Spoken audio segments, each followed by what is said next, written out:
You are listening to the Two Disabled Dudes podcast. I'm Kyle Bryant. And I'm Sean Baumsart. Together, we're navigating life with disability. All right, welcome back to the Two Disabled Dudes podcast. This is episode 29.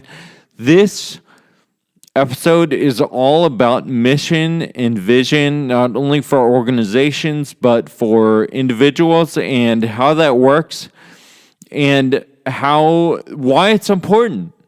And so before we get into the meat of the episode, we wanted to talk a little bit about our 2DD challenges that we've been doing. We've been doing push-ups, 100 push-ups a day for the last 30 days, and we end pretty soon. And we've been writing down all of our food intake that we've been doing. So, Sean, how's all that going for you? I am super thankful that we are ending before Thanksgiving. Yeah, that's a good point. So I think it's great timing.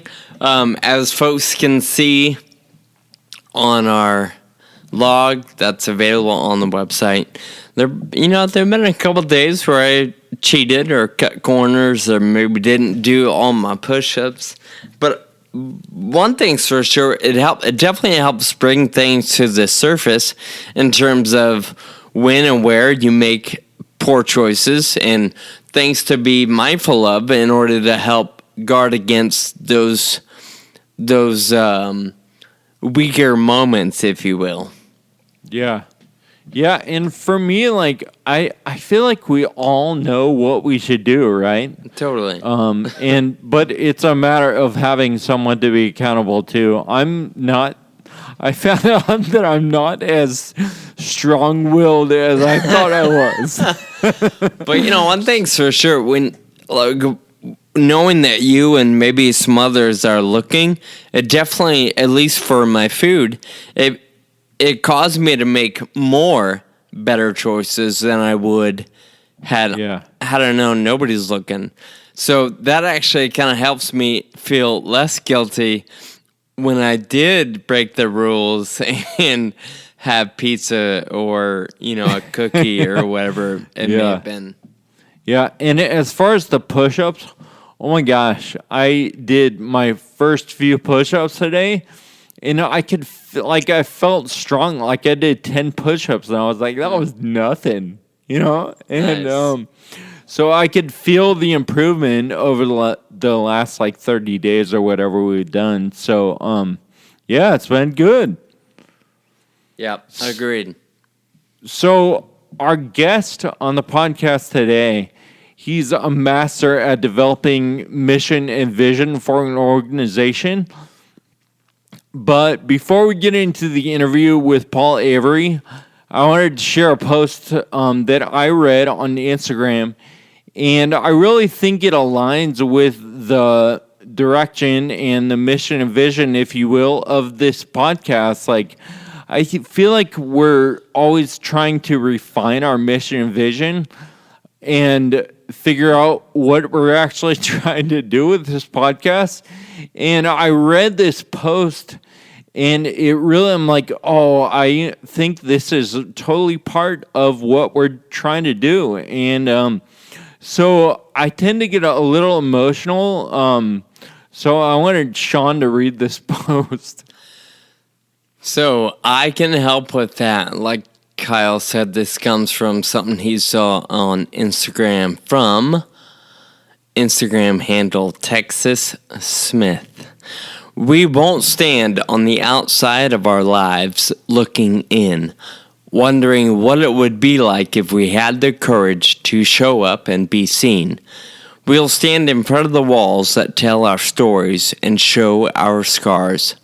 Those scars are a gift. They say, see, I've been there, and here I am still standing, and you will too. They become badges of honor, agents of healing. They become who we are. Again, that's from Texas Smith on Instagram. And I really appreciate all of Texas Smith's posts.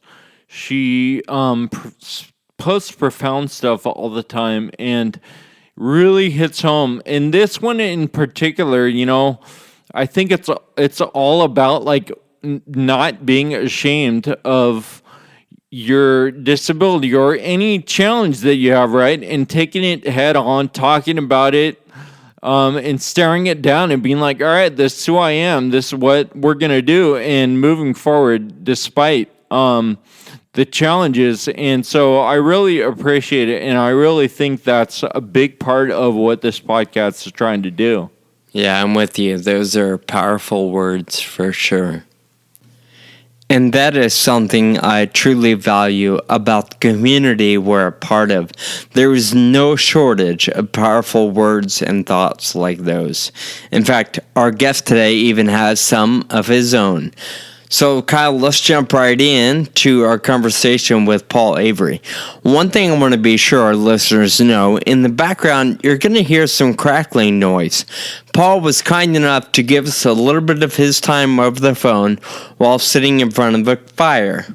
But let's jump right in. Here is our conversation with Paul Avery. Paul Avery is the CEO of World of Beer. He is the former CEO of the company that owns Outback Steakhouse. He's a dad of two wonderful young women who have FA, just like me and Sean. And he's the chairman of the board of directors of the Friedrichs Ataxia Research Alliance. Paul Avery, welcome to the Two Disabled Dudes podcast. Thanks, Kyle and Sean. Appreciate the invitation. Great to be with you today. All right, we have Paul on the show today to talk about how he's applied the principle of developing a strong mission and vision for all the organizations he's been involved with. And we want to discuss how this principle relates to the not only to the organizations, but also to us and to you, Paul, personally. So before we jump in, just to give our listeners a little background on who you are. Where did you grow up? I grew up in New Jersey, born upstate New York, and grew up in central New Jersey. Went to high school and college, and as soon as I graduated college, I moved to Florida and stayed in the restaurant industry since I was 15 years old, and actually still in Florida today, live in Tampa, Florida, and greatly enjoying it. You talk about being in the restaurant industry ever since, high school and moving to Florida. But if I understand correctly, your wife at some point was also in the restaurant industry, right? That's how you guys met. How long has she been a part of the picture with you? Yeah, I got involved in a restaurant in New Jersey when I was going to high school and college, and I met what became my wife, Suzanne Koch. I was the pizza boy; she was the sub girl. We worked in the same restaurant, and I took her out on her 16th birthday. And fast forward, we're married 33 years now with two beautiful daughters, and we've had a lifetime together. That's incredible. So how and where and when did you start at Outback Steakhouse, and how did it lead to becoming the second in charge of the organization? It's an incredible story, and I'm so fortunate to have it in my life. And I heard about this Outback Steakhouse company from a friend of mine who was running Chili's at the time, and he said, "You need to go down and meet these guys in Tampa." I was living in Atlanta at the time. And so I went down. They had 3 restaurants and aspirations to continue to grow it. But the growth trajectory was believed to be about 10 locations, at which time, if we were fortunate, we would have somebody else come, another large restaurant company, buy us out, and then we would perhaps figure out something else to do. It was supposed to be a deal with Hooters early on, but that didn't work out, which ended up being okay. And so I opened up what was the 7th Outback Steakhouse in Palm Harbor, Florida. It was a really great experience. I worked in there for 9 months, and then the company was was really growing. There's a lot of interest from people who wanted to become members of management, a number of franchisees or investment partners, and it was just growing across the country. So I got promoted to VP Director of Ops, and I did that for 9 months. Things were happening in 9 months stints for me at that time. And then I was fortunately promoted to be the president of Outback, so I was really the president for many of the development early years. And then we took on other concepts, which many have likely dined at, like Carrabba's Italian Grill, Bonefish Grill, Roy's Hawaiian Fusion, Fleming's Prime Steakhouse, Cheeseburger in Paradise. We had a number of those, and a catering facility in Tampa. And then we developed Outback Steakhouse internationally. We ended up having a large business internationally. We had 23 countries. It was about an $800 million business. So we ended up building the company into a $4.5 billion company. It was a public entity for a considerable period of time, and I was the chief operating officer of the parent company when I parted ways with them.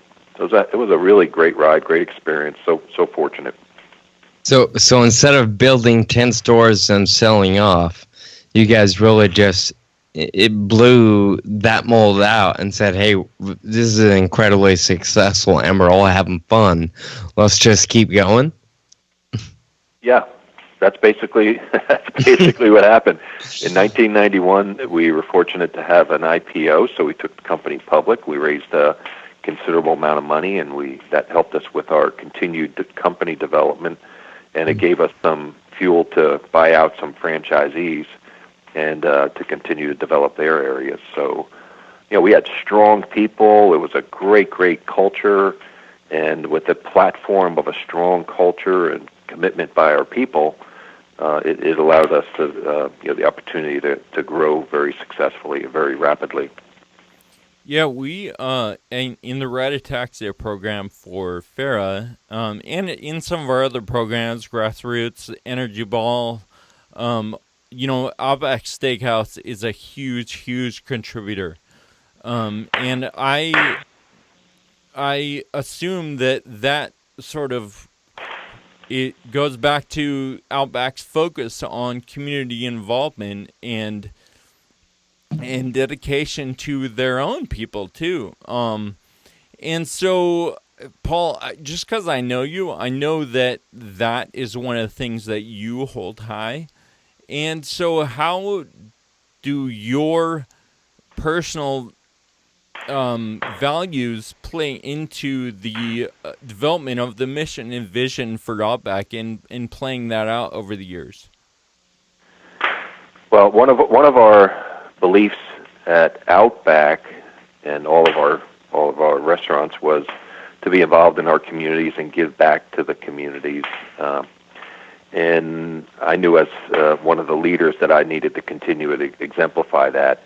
And I really enjoyed it. So over those years, and during our prime years, we were contributing $35 million a year on average to the communities we operated in around the world. So we were giving back in a very significant way. But if you knocked on my door, my answer was always yes. It was just a matter of how much and how quickly I can be engaged. But I always said yes. I supported a number of different initiatives over the years. Take Stock in Children is one of them, where we have today about 13,000 kids in the state of Florida who get a mentor and a college scholarship, 2-year scholarship, to get good grades and stay out of trouble. And it's an incredibly productive and meaningful program for a lot of young adults in the state of Florida. I was president of the American Beverage Institute, which protected our right to have a responsible adult beverage. Juvenile diabetes walks, I would chair those. I mean, I did lots of things that I was so proud to represent, and I was fortunate to be involved in. And all the time I felt,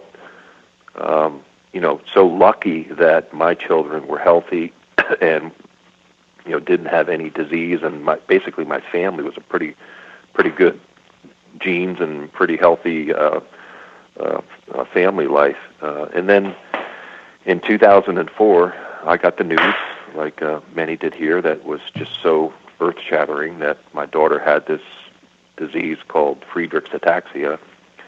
And today I would like to believe that so many people here in the Tampa community are so supportive and engaged, in part because I did my part early on, and it's just really rewarding to have people giving back at the level they do today.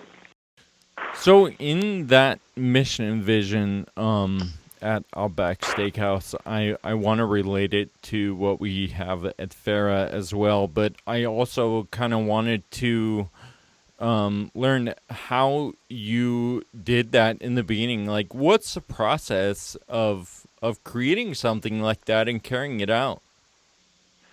Well, every one of the concepts had their own mission statement. In Outback, it was called the Principles and Beliefs. Bonefish called it the Bonefish Way. Carrabba's had a different name, but the process was similar in that we brought a group from Colorado Springs in, Tom Dakotas and Marta Earhart, and they got together with a group of somewhat the early founders and the people who really represented the concept and embodied the spirit of the concept, and were able to bring it, to articulate all of that to Tom and Marta, who were like scribes, and they would put it into the document. That time took about 9 months for each one of them, so it's a very timely, disciplined process. But it became a compass, really a constitution for us that we would refer to repeatedly about how we looked at the business and all the stakeholders, customers, our neighbors, our suppliers, certainly our staff, and the investment community, and what we thought about them, promises we made, and always checking on that to make sure we're living up to it.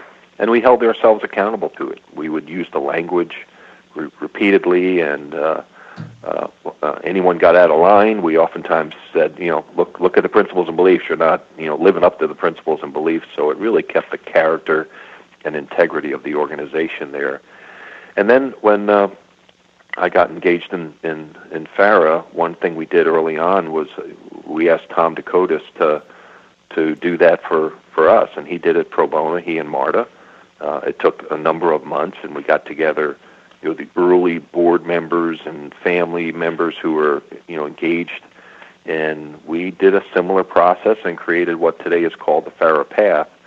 And it, again, it's very similar and embodies the constituents of FARA and how we look at academia and pharma partners and our donor community, our research community, and it's our reference and how we act and what elements keep us in line. So Tom and Marta were so generous in providing that kind of leadership that still really represents we look at and utilize so much today.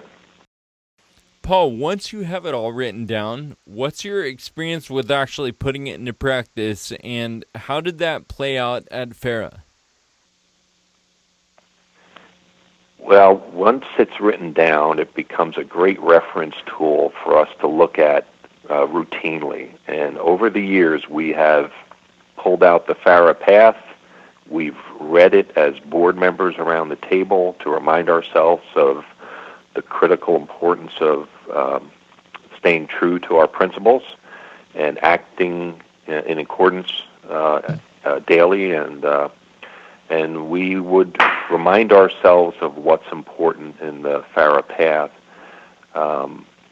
There's a lot of self-accountability. We really value those people who come in and just work hard and have the mission at the forefront of their mind and their actions all the time. So I'd say there's a lot of self-accountability in living up to our FARA Path and always putting forth the best effort and marching towards this cure as responsibly and urgently as possible. And I got to tell you, it's so rewarding for all of us who've been on the board for quite some time to have new members come in that are just so integrated in their business, whether it's in the government side, whether it's in the legal side, whether it's in manufacturing. We've got a really talented and effective board of directors today. And what's really cool about it all and so rewarding for all of us is we all think similarly.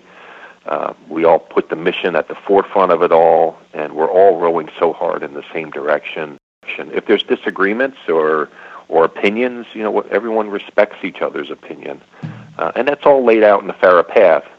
But what we do is we hold ourselves accountable for living by that FARA path and using that as our guide towards how we're going to see the cure of this disease, as soon as possible. If you're being careful with your selection process and you're surrounding yourself with like-minded people, then I think you're right. That self-accountability is going to be somewhat natural for those individuals because they're of the like mind. They already have the basics for that own sense of urgency or for their own level of performance.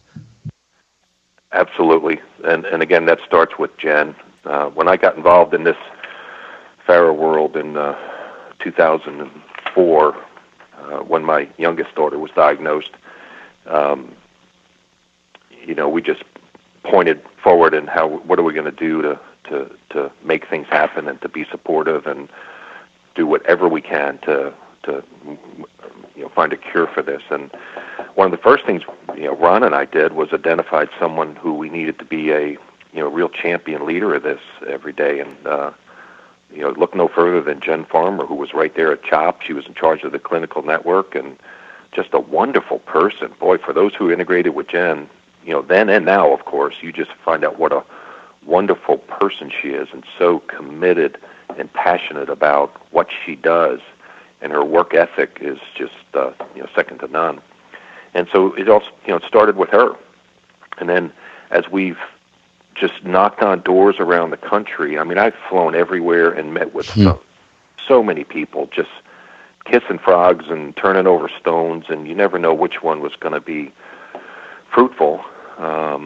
Many were not, but you just keep on keeping on. And as we've attended meetings and organized meetings, people would show up, and you can't help but scrutinize who's in the crowd and how do they present themselves. And certain people have really stood out in the crowd. For example, Giovanni Manfredi, when we were in a program in Phoenix, Arizona, and he showed up, he just stood out.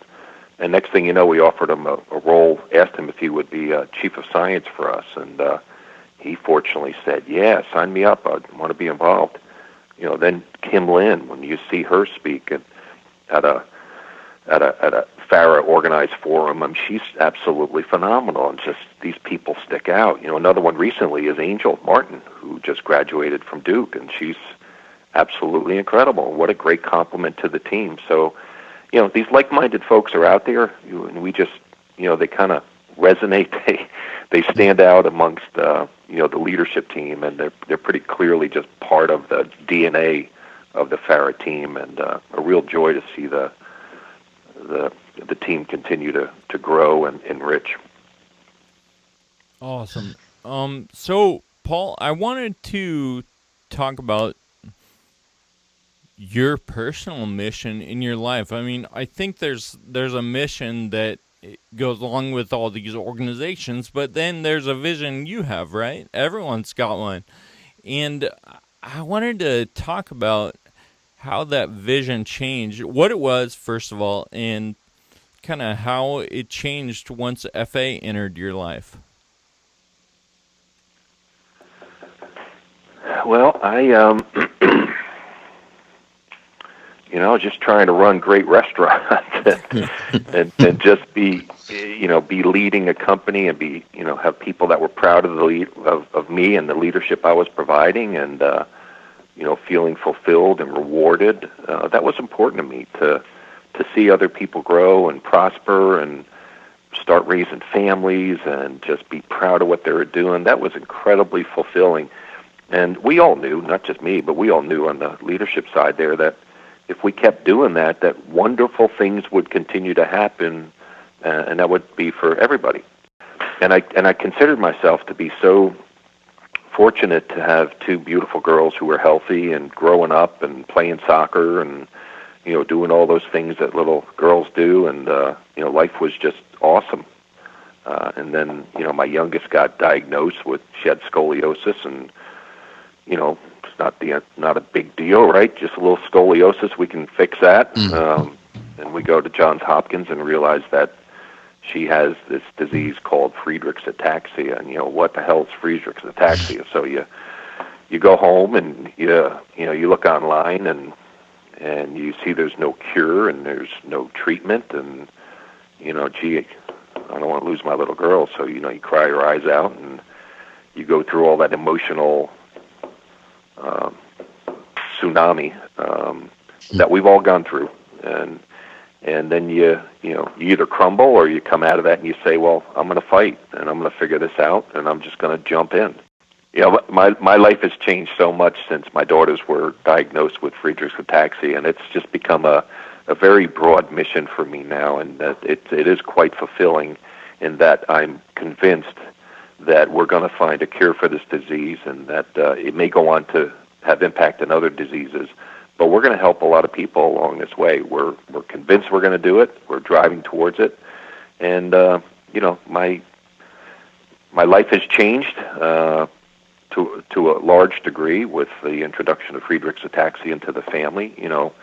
But it's a wonderful life. It's just a different life, and there's different things we do, and we have some limitations, but it doesn't mean we're not happy and enjoy being together and enjoying the outdoors and all the things we can do. So it's a great experience. The girls are wonderful kids, and we just normal for us is different than normal for some others.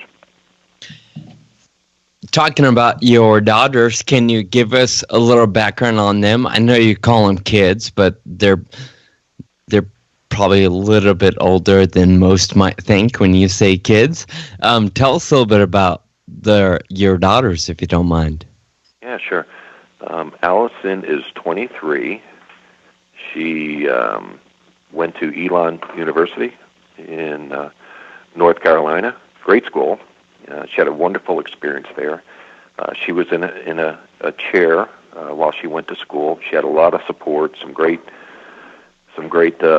sorority sisters and dorm friends that watched over her and helped her quite a bit. So she graduated there, and she went on to New York in Manhattan. She took a role with the NFL Foundation, and she absolutely loved it. So she lived in the city for 9 months, and she lived by herself. And I'm so proud of her because she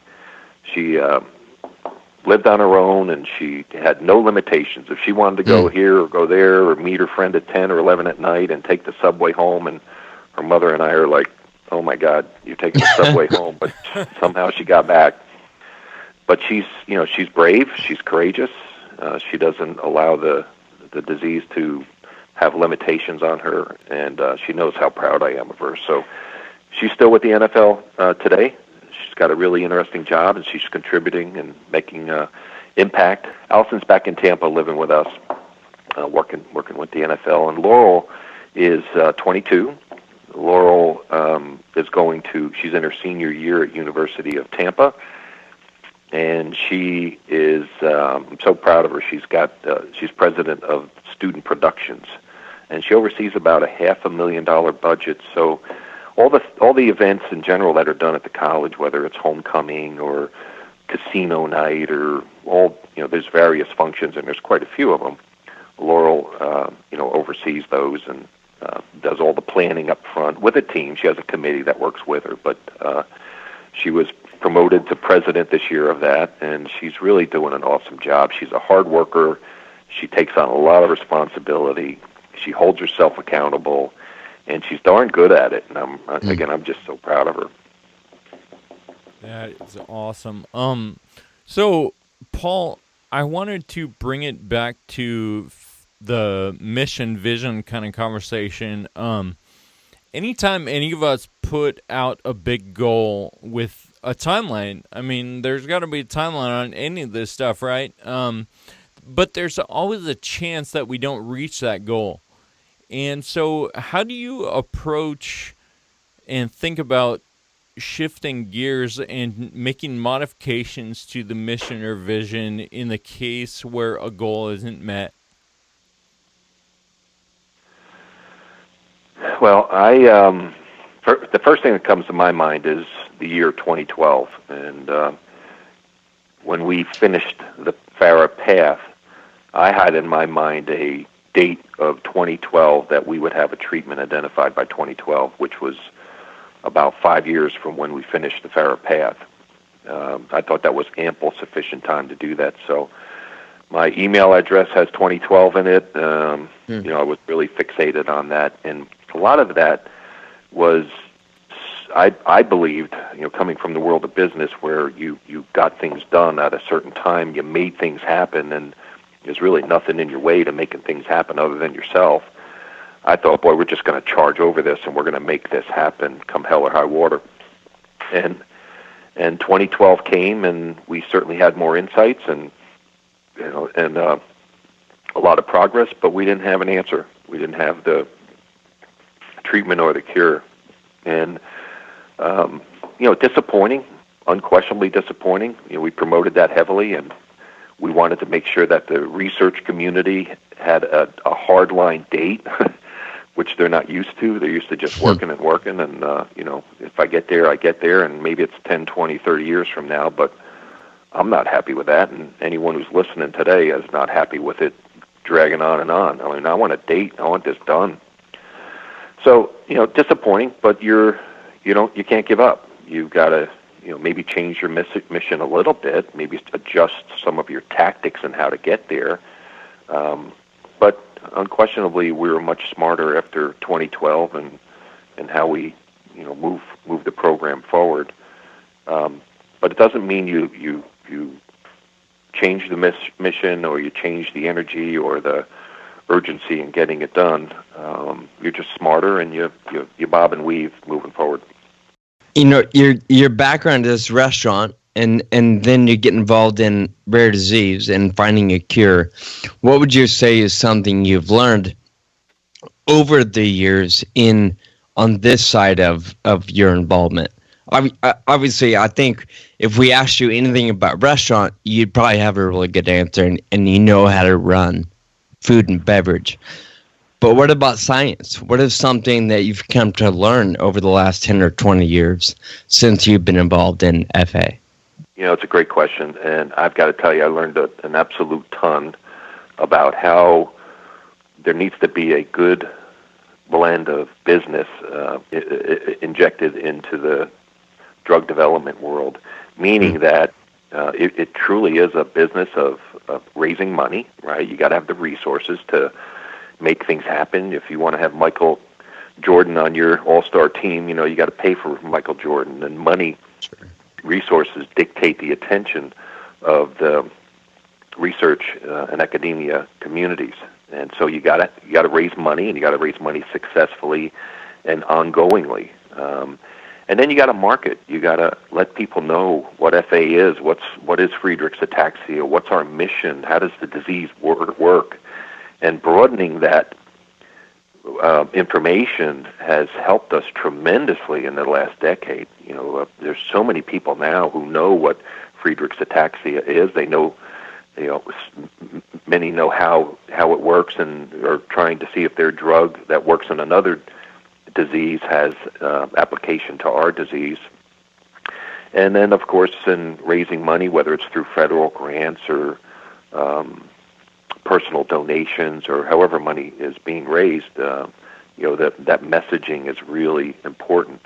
Having a website that communicates really well is important in business, of course, as it is in rare disease. So years ago, we had an interesting project in our board where Jen had us all go out and look at different communities, like Parkinson's or cystic fibrosis and American heart disease, and we looked at scrutinized their websites for best practices, and we came back and presented to the board, and we took away a lot from all these different websites and applied some best practices, borrowed some best practices for for FARA's website. So it's very much so like running a business. And then, of course, you got to have a great staff and you got to have a great board. And the board has evolved over the years considerably. We are so fortunate, and I wish everybody knew the level of talent we have on the board today, the level of passion, the level of commitment. People like Jen Good, who's CEO of a medium-sized pharma company, who provides great perspective on that side of our business, I'll say. Ed Ramsey's been an incredible contributor. He was president for years and continues to be just great sage counsel.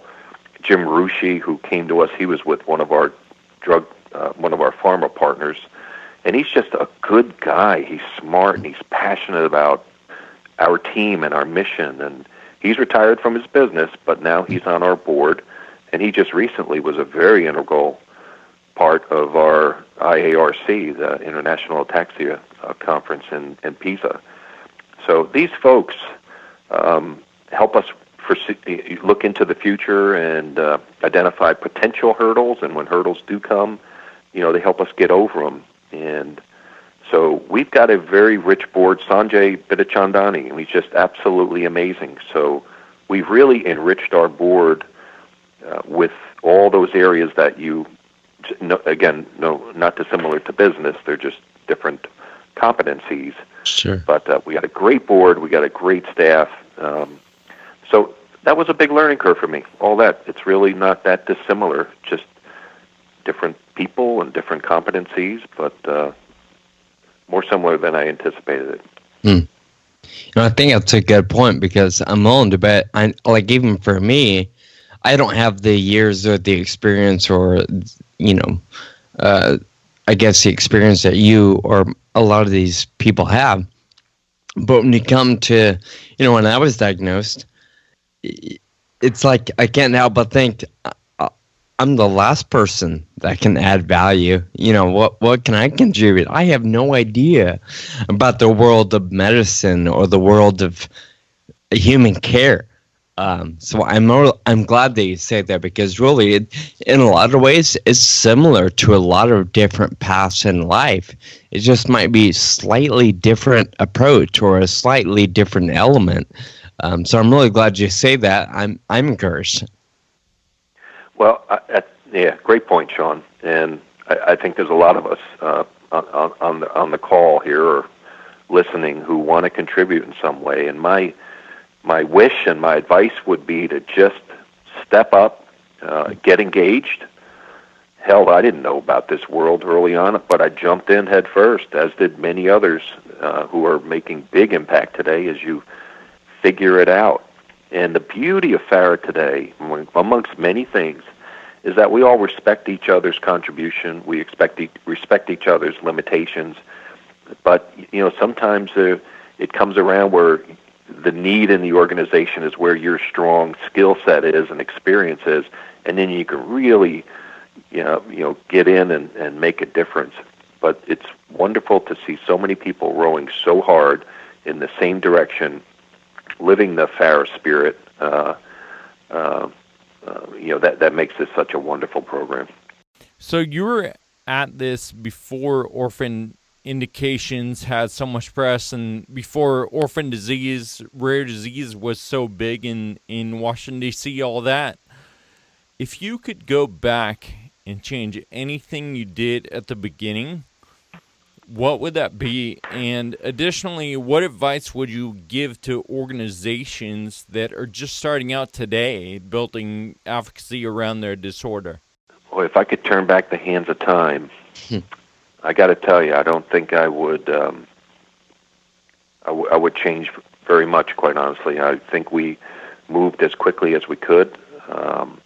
We're blessed again by having a guy named Ron Bartek and Rachel who started FARA and got it to where it was, and others just drafted after them and helped propel it to the next level. But urgency, accountability, that's been prevalent all along. The funding has been increasing over the years. The support's been increasing. I really think we've been doing the right things, and we continue to do the right things.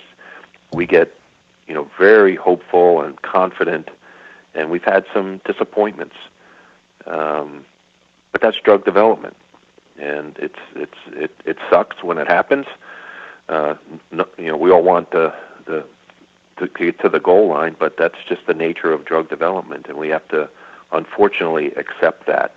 But it doesn't mean we diminish our enthusiasm and our conviction for moving forward.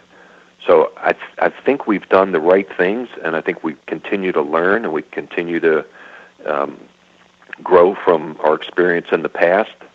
In other organizations, I speak with quite a few actually who ask me my opinion on certain things, and I say, well, you got to start off with a Ron Bartek and a Jen Farmer. And I mean that. That's where it starts, is having those kind of people this is just not a job.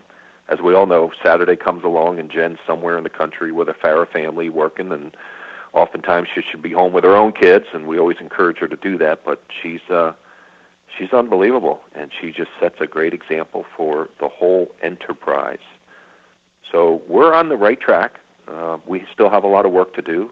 This continues to not be a layup, but we know the mechanisms of the disease real well. Today, it is so encouraging because we've got some very well-funded pharma partners around us at much higher levels with greater insights, and the trials we've got going today are really encouraging. They're responsible. They're more responsible today than they have in the past, and we've just learned from prior experiences. So although this may be taking longer than all of us desire, know that our speed in FARA is working considerably faster than most organizations do. So, a couple questions. Simple one.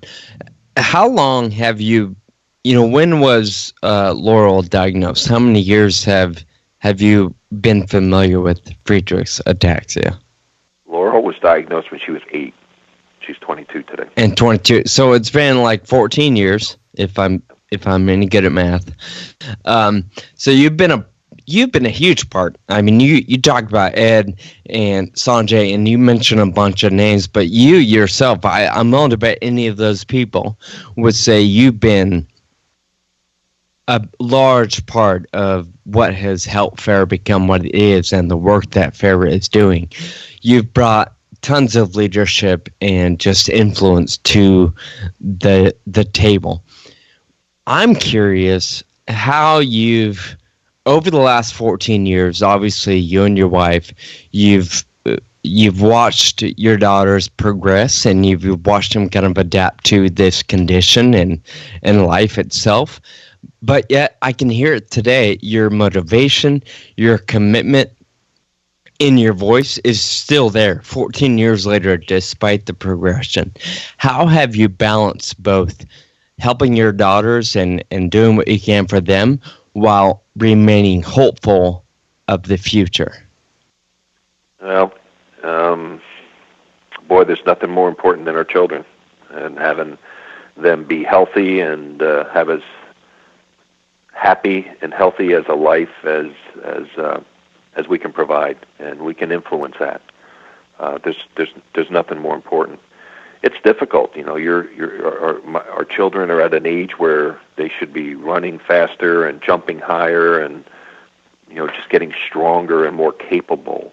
And so to see the opposite of that happening right now is really disheartening. But once again, my daughters have just amazing spirit, amazing energy, and they're just great people, and I get compliments on them so often, and so proud of them. But you can't give up.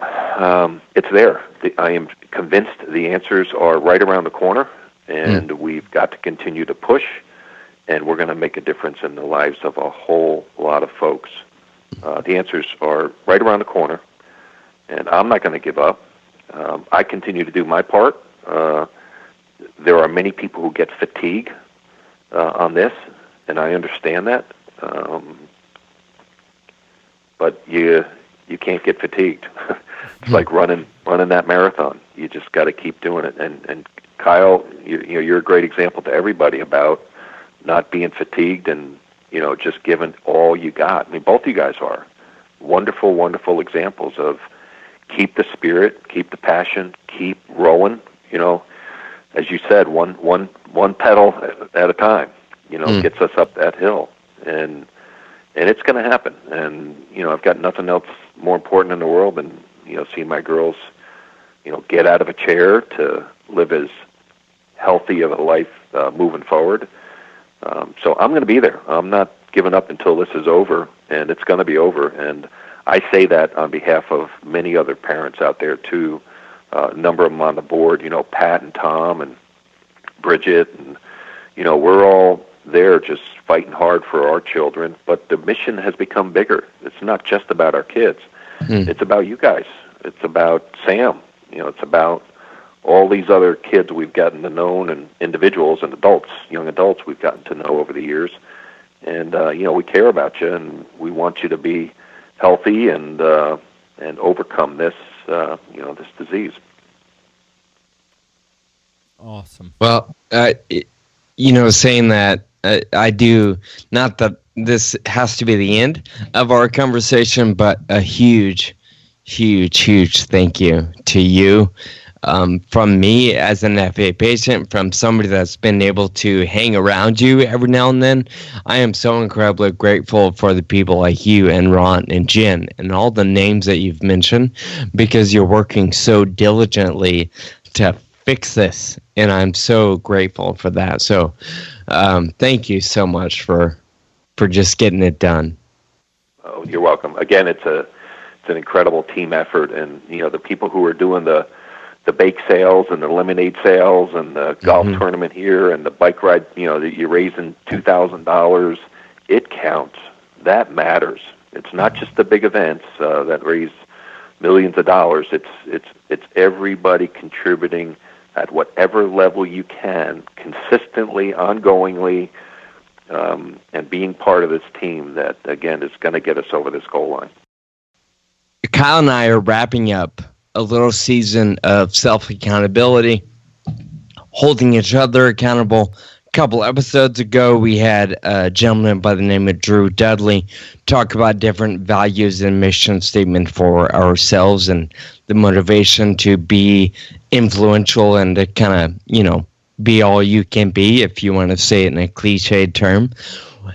For somebody that is looking to define maybe their own mission or vision statement for their life, what is maybe a word or two of advice that you might give somebody that's trying to establish their own mission?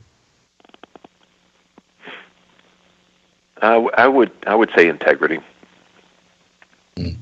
And what I mean by that is just consistency of your integrity and living by strong morals, holding yourself to a high level of accountability, of living with integrity and character and honesty, transparency.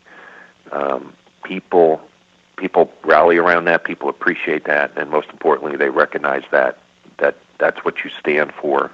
And that becomes your legacy down the road. If you have done that for your life and you've been true to people and helpful to people, it really creates your life legacy, and you will feel very rewarded and proud of yourself, actually, and in years to come, because you know that you've made an impact on people, and a positive impact, and you've lived a life of character.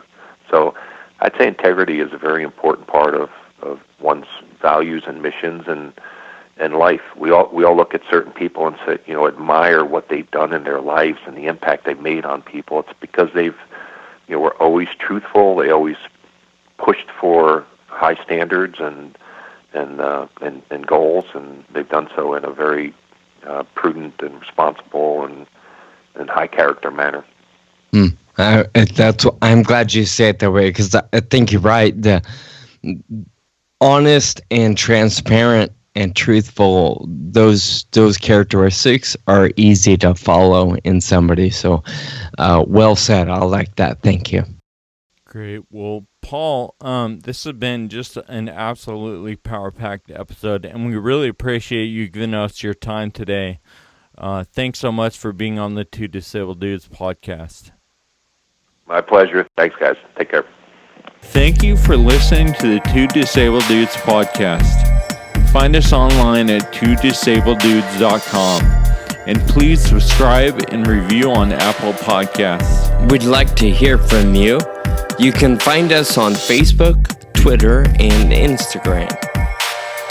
Special thanks to our audio producer, Jake Tompkins, who also composed the music. Until next time, keep living with urgency.